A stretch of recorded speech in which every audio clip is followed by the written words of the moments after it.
نماز پڑھ کے جلدی سے اپنے ہاتھوں کو اٹھا کر اللہ کی بارگاہ میں دعا کرنے لگا، اللہم اغفر لی، اللہم ارحمنی، اللہم اغفر لی، اللہم ارحمنی۔ نبی کریم علیہ السلام اس کو فرمانے لگے، اجلتا،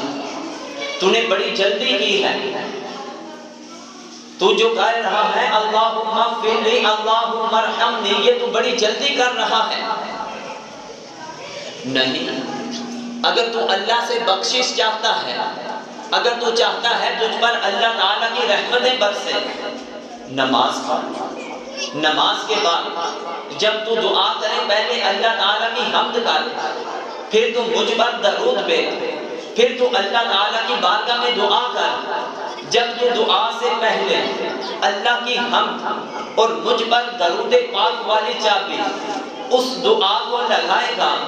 تو جیسے ہی وہ درود پاک اور اللہ کی حمد والی چابی تمہاری دعا کو لگے گی تو اللہ تعالیٰ کی رحمتیں برسیں گی، کیونکہ جو بندہ ایک مرتبہ درود پڑھتا ہے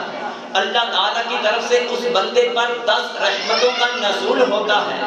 اس کے 10 گناہوں کو، اس کی 10 سیئات کو اللہ کی ذات مٹا کر اس کے درجات کو بلند فرما دیتا ہے۔ تو گویا کہ تم درود پڑھو گے دعا سے پہلے تو اللہ کی رحمتیں برسیں گی، تو جب دعا کے شروع میں اللہ کی حمد اور درود پاک کی چابی ہوگی، ادھر تم دعا کرو گے تو اللہ کی رحمتیں برسنے کی وجہ سے، اللہ کی حمد کی وجہ سے آسمان کے دروازے کھلیں گے اور تمہاری دعا بھی قبول ہو جائے گی۔ تو جس سے ہمیں پتہ چلا کہ اگر ہم تالا کھولنا ہو تو چابی لگانی پڑتی ہے، بغیر چابی کے تالا نہیں کھل سکتا۔ اسی طرح ہم چاہتے ہیں کہ ہماری دعا قبول ہو تو دعا کے شروع اور آخر میں تجھ کو نبی کریم علیہ السلام کی ذات پر درود پڑھنا ہوگا۔ اسی لیے تو کسی نے کیا خوب کہا کہ نبی کے درود خدا کی حمد، نبی کے درود خدا کی حمد، یہ شرط پہلے ادا کرے گا، پھر جو مانگے جو بھی چاہے کرم کا دریا رواں ملے گا۔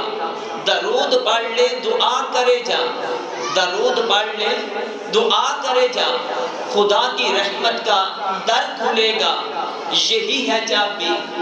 یہی ہے وسیلہ، قبولیت کی دعا کا سفر چلے گا۔ یعنی کہ جس سے ہمیں پتہ چلا کہ درود پاک ایک بڑی اہم چیز ہے۔ اللہ کی ذات ہم سب کو کثرت سے نبی کریم علیہ السلام کی ذات پر درود و سلام پڑھنے کی توفیق عطا فرمائے۔ سامعین محتشم، میری گفتگو کا عنوان